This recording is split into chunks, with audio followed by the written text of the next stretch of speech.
cada pecado que nós cometemos, cada atitude pecaminosa vai gerar da parte de Deus uma disciplina para nós. E existem disciplinas que são extremamente severas.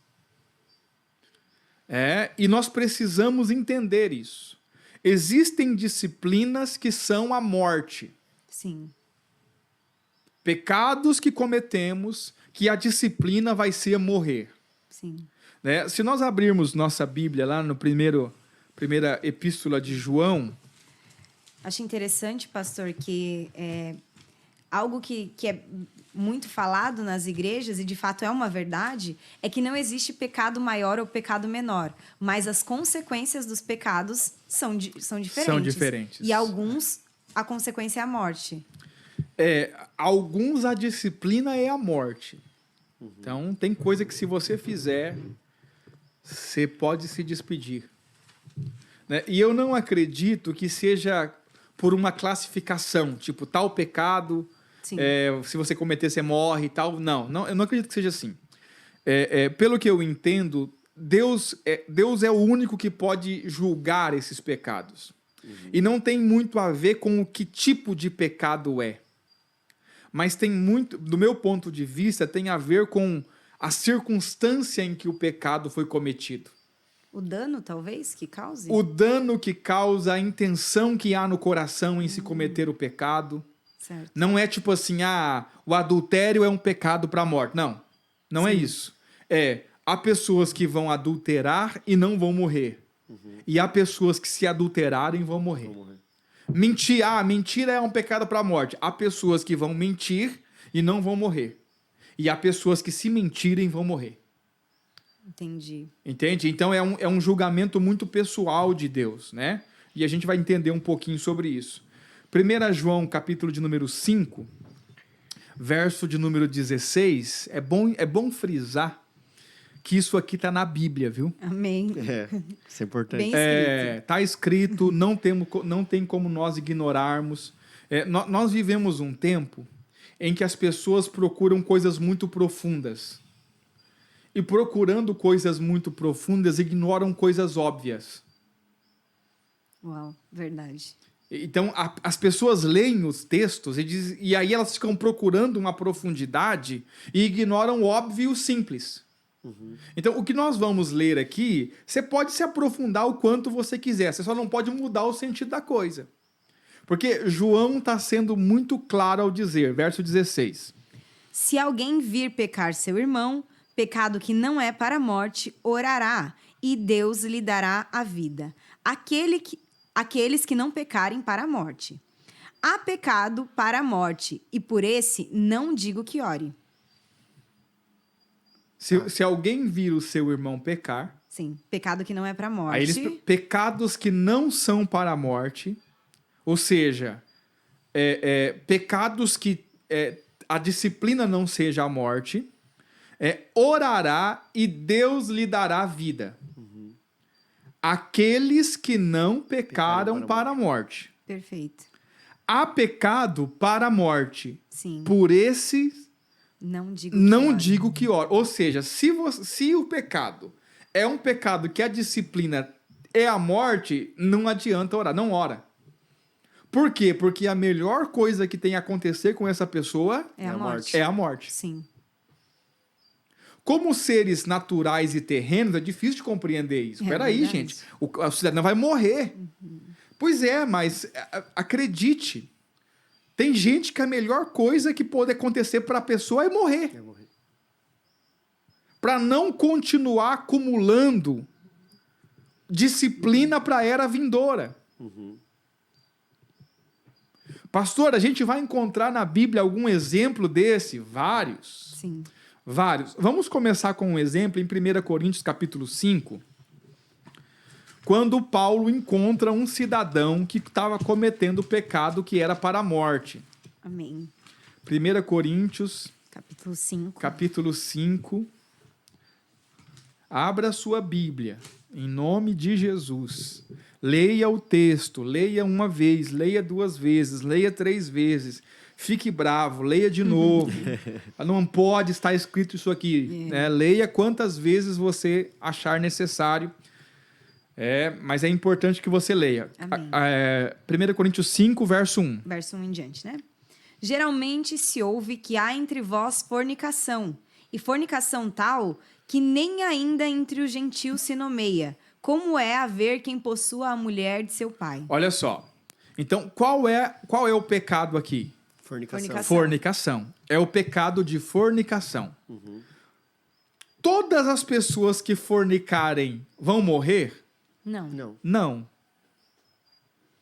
Porque não é a classificação do pecado que determina se a disciplina é ou não a morte. Aí Paulo diz assim, ó. Se houve que há entre vós fornicação, e fornicação tal que nem ainda entre os gentios, ou seja, nem os ímpios fazem o que vocês estão fazendo. Sim. Sério, né? Sério, né? Que é o quê? Que é haver quem possua a mulher de seu pai. Ou seja, o cara estava dormindo com a madrasta. Tendo relação sexual com a madrasta. Detalhe, toda a igreja sabia. Sim. E eles estavam considerando isso normal. Aí, verso 2. Estais ensoberbecidos, e nem ao menos vos entristecestes por não ter sido dentre vós tirado quem cometeu tal ação. Uau! Estais ensoberbecido aqui é o mesmo que embriagado. Sim. Vocês estão embriagados? Vocês estão bêbados? Vocês estão fora do juízo? Por quê? De nem ao menos vos entristecestes pelo quê? Por não ter sido dentre vós tirado quem cometeu tal ação. Paulo está dizendo assim, esse cara precisava ter sido tirado do meio de vocês imediatamente. Sim. Que escândalo, né, pastor? Imagina hoje dizer de tirar um irmão do meio por causa de um pecado. Pois é, mas a Bíblia diz que tem que tirar. É verdade. E o Paulo ainda falou que eles estavam ensoberbecidos por não terem feito. E assim, ó, por quê? Porque eles deveriam estar tristes por não ter tirado o irmão do meio. Sim. Então, eles deveriam ficar felizes por tirar o irmão do meio. Uau. Lembrando, é um irmão, é crente e é salvo. Sim. A gente vai ver aqui, é salvo, esse cara não vai pro inferno. O cara tá dormindo com a madrasta, com a mulher do pai, e não vai pro inferno. Mas Paulo está dizendo, vocês deveriam ter tirado do meio de vós esse cidadão. Então, ou seja, é uma realidade que hoje não cabe para as igrejas modernas. Para as igrejas que se atualizaram além da Bíblia. Meu Deus. Não cabe, né? Como assim? Deus é amor, pastor. Deus é amor, mas porque Deus é amor, você tinha que arrancar o cara. Porque tirar ele do meio, expulsar ele do meio de vocês é parte da disciplina. Exato. Sim. É o tratamento de Deus É na o vida tratamento dele. de Deus na vida dele. Quando as pessoas dizem Deus é amor, elas estão querendo dizer assim, Deus é obrigado a aceitar nossos pecados. Sim. E não é isso que a Bíblia diz. Olha, verso 3. Eu, na verdade, ainda que ausente no corpo, mas presente no espírito, já determinei, como se estivesse presente, que o que tal ato praticou... Pula o verso 4, porque daí o verso 4 é um verso para você esquecer o que você leu no verso 3. Amém. Que o que tal ato praticou... Seja este tal entregue a Satanás para a destruição da carne. O que é a destruição da carne? Morte física. Morte física. Aí a continuação. Paulo entrega ele a Satanás. Paulo pra entrega morte. o irmão a Satanás para morrer. Não, agora vamos ler o 3 e o 4 de novo para que a gente... Vamos lá.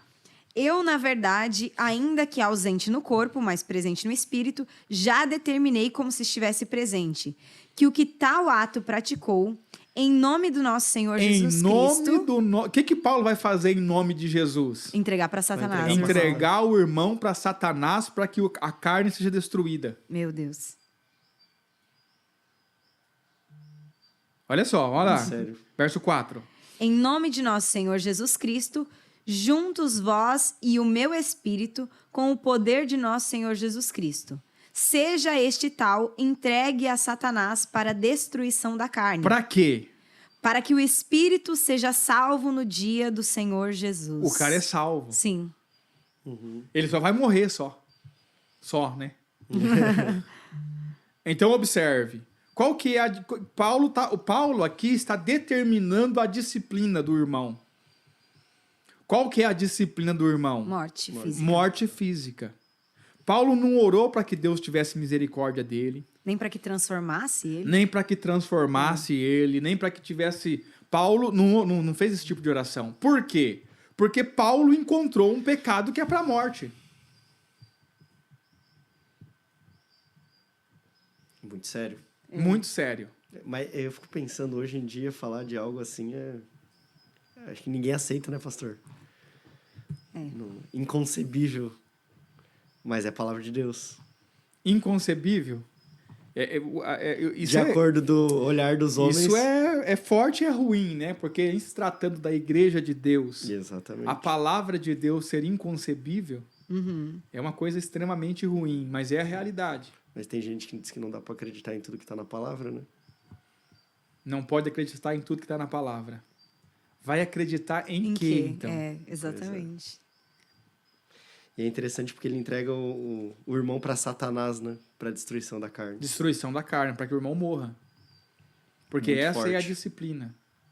Muito forte. E acho interessante, pastor, aquilo que nós falamos no episódio anterior, que muitas vezes nós, como ministros do evangelho, queremos livrar os irmãos da correção de Deus. Então, o irmão vem com um problema financeiro, a gente quer orar contra a disciplina de Deus, que às vezes é tocar na finança do irmão. Mas Paulo aqui, ao invés dele orar, interceder pelo irmão, chamar na sala e aconselhar, ele diz o quê? Entrego para Satanás, porque o melhor para esse cara hoje é a morte. É a morte. Porque imagina o quanto ele vai acumular. Se o cara está nesse nível de entrega ao pecado, o quanto que ele vai acumular de disciplina para a era vindoura? Meu Deus. Na verdade, ele iria sofrer muito mais, né? Muito mais. Muito mais. Muito mais. Sofrimento muito maior.